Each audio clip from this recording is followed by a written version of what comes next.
Caio, você disse que Jesus usava 100% de tudo que um homem pode usar. Caio, por que Jesus usava 100% de tudo que um homem pode usar e eu não consigo, uma vez que eu também sou filho de Deus? Como entender que eu posso fazer muito mais que ele, conforme ele disse, uma vez que eu entendo não ser tão privilegiado de dons quanto ele? Não tem nada a ver. Dons existem em nós. Dons são vazamentos do potencial. Tá. Dons são vazamentos do potencial. Tem gente que toda vez que me encontra diz assim: Deus lhe deu o dom da palavra. Sim. Isso eu ouço desde criança. Isso é o que você mais ouve, né? É um vazamento do meu potencial. Todo mundo consegue falar como eu faço, como eu falo. E eu posso falar muito melhor do que falo. Como eu já falei, já me expressei muito melhor do que eu me expresso hoje. O tempo também vai diminuindo o poder de expressão, porque eu vou envelhecendo cerebralmente. Você crê nisso? Cara? Creio, eu creio que eu não tenho mais o mesmo acervo de palavras que eu tinha. O meu cérebro cansa, a mente vicia. Você amplia o seu vocabulário com a intensificação das suas leituras. Quanto mais você lê, mais amplo é o seu vocabulário. Quanto menos você lê, menos vocabulário você tem, qualquer coisa. A juventude também gera uma determinada fascinação de exploração potencial máxima dos seus dons. Você vai ficando velho, você começa a querer dizer cada vez as coisas com menos palavras, resumir, simplificar, ao invés de complexificar e aumentar. O processo é inverso. Você vai descobrindo que quanto menos, melhor. E que quanto mais você reduz coisas a uma equação única, mais sabedoria você alcançou.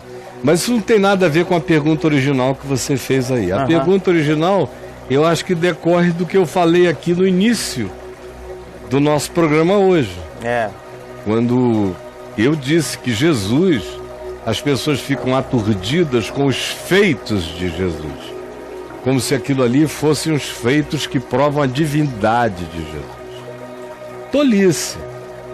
Jesus é Deus, e é por causa da inconciliabilidade entre a megalomania dele e qualquer saúde mental humana. Se uma pessoa que fosse humanamente saudável não diz eu sou o pão da vida, não diz quem quiser comer da minha carne, do meu sangue, quem comer da minha carne e do meu sangue tem a vida eterna. Imagina eu chegar aqui e dizer quem crer em mim tem a vida eterna. Me interna, né, bicho? Né? Então, foge de mim, porque eu sou mais pirado do que o Rasputin barba vermelha. É um delírio. Eu sou um perigo. Eu posso ir da pedofilia a qualquer coisa, eu me sinto Deus. Então, Jesus é Deus porque a megalomania dele só pode ser atribuída a Deus. Não é por causa do que ele fez. O que ele fez foi intervenção humana, mental, ampla na natureza das coisas e da matéria. Que um dia nós vamos descobrir que todo ser humano tem esse potencial. Todo ser humano. A gente usa um recurso mínimo. Não é só do nosso cérebro, é um recurso mínimo da alma. É um recurso zerado quase do espírito. O espírito anda morto nas pessoas. Morto. Em Jesus tudo é em plenitude. Ele é a manifestação do potencial máximo. Por isso ele diz que ele é o Filho do Homem. Então, ele anda sobre as águas. Nós vamos descobrir um dia que todo homem pode andar sobre as águas. Pedro não andou também? Por que Pedro afundou? Porque o medo afunda. Jesus não disse que tudo é possível ao que crê? Ele disse, olha, se vocês crerem, vocês vão ampliando esse potencial extraordinariamente. O que leva a mente aos seus extremos é uma fé que não põe limites a si mesmo. Quanto mais essa fé não tem limites, mais extremo o ser humano pode ser. Eu vi algumas coisas extremas, por exemplo, no meu pai. Capacidade de aguentar dor extrema. Dor física ou emocional? Dor de todo tipo, inclusive física, sobretudo também física. Resistências ou lógicas espirituais que às vezes você, depois de toda aquela divagação boba, de logicismos tolos, você vai concordar que o que ele tinha dito, aquela primeira frase que ele disse era tudo. O resto era a tolice com a qual você se distraiu para não chegar lá, naquilo ali. Ou você chega e vê um homem há 4 meses da morte, todo cheio de fragilidades e cego. Entram aqueles 3 ladrões na casa dele com armas automáticas, ele não enxerga nada. Quando percebe que são os ladrões, porque minha mãe falou, eles estão nos assaltando, só se pôs em pé e disse: retirem-se agora da minha casa, em nome de Jesus, saiam. E os 3 saíram se atropelando pela porta. E ele voltou, continuou a tomar a veia dele, como se nada tivesse acontecido, porque nada aconteceu. Isso eu vi a vida inteira. O que exala de um ser humano que anda absolutamente confiante. O que de positivo se atrai, o que de negativo se repele. Isso ainda na casca, sem ter quebrado essa casca do ouro. Agora imaginem Jesus, o alinhamento pleno, absoluto. Eu sou um ser todo desalinhavado. O meu espírito quer coisas que a minha carne não quer. E a minha carne deseja coisas que o meu espírito me diz que me fazem mal. A minha alma entra em estado de confusão entre a minha vontade sublime e as minhas visceralidades animais. Minha alma existe entre essas dimensões, entre o voo e o casulo, e entre a agonia desejosamente erótica do estribuchamento corpóreo do casulo e a vontade de transcender. Aí entre essas dimensões está minha alma no meio da confusão. Por que me sentindo e me sabendo culpado, eu evito pregar, não me sinto à vontade para pregar? Ou não me sentiria, ou deveria não me sentir? Porque eu sei que algo se interpôs na coerência do processo. Isso é pura fragilidade. Diminui tudo em mim. Tudo se encolhe dentro de mim. Por outro lado, além de que eu sou um ser desalinhado e Jesus tinha tudo em alinhamento, corpo, alma e espírito falavam juntos. Não tinha nenhum para nenhum lado.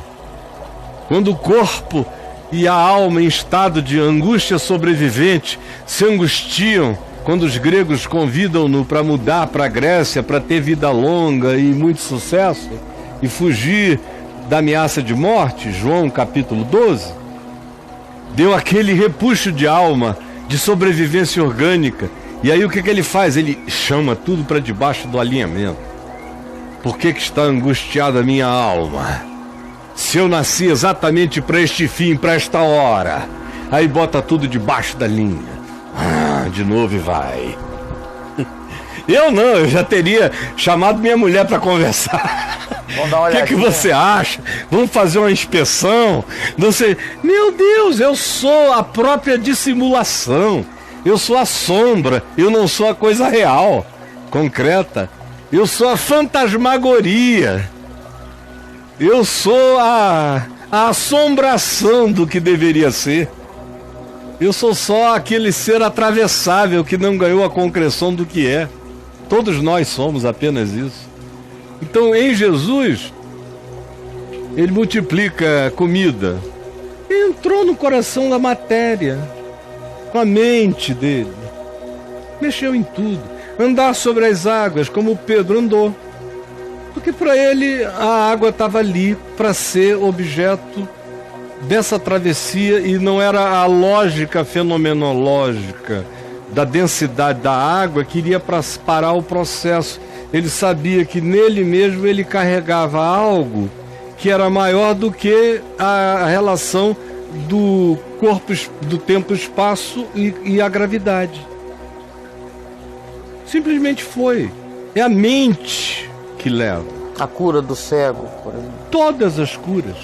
Todos nós temos todas as curas dentro de nós, postas por quem nos fez. Nós só somos entupidos. Ele foi o único desentupido.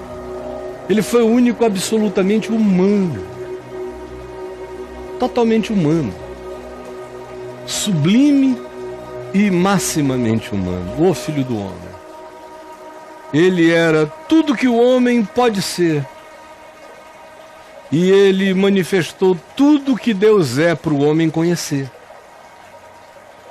De modo que em Cristo Jesus eu tenho a revelação plena de Deus à percepção humana, tanto quanto eu tenho a revelação profunda do que o homem crescendo em plenitude pode se tornar e se tornará.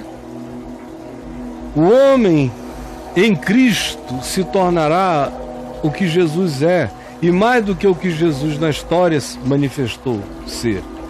O homem se tornará o próprio Cristo ressuscitado de entre os mortos, sem limite de tempo, espaço, nem de nenhuma natureza. De modo que ressuscitar dos mortos foi a coisa mais natural que poderia haver para quem tinha vivido como Jesus viveu. Admitir que Jesus viveu como ele viveu e não admitir que ele ressuscitou dos mortos é uma incoerência total. Quem viveu como ele viveu tem que ressuscitar dos mortos. E quem ressuscitou dos mortos, como ele ressuscitou, só ressuscitou porque viveu como ele viveu. Sim, sim. De modo que em Cristo eu tenho a plenitude de todas as coisas. Ele é a manifestação máxima da plenitude humana. Maravilhoso. E aí, meu amigo?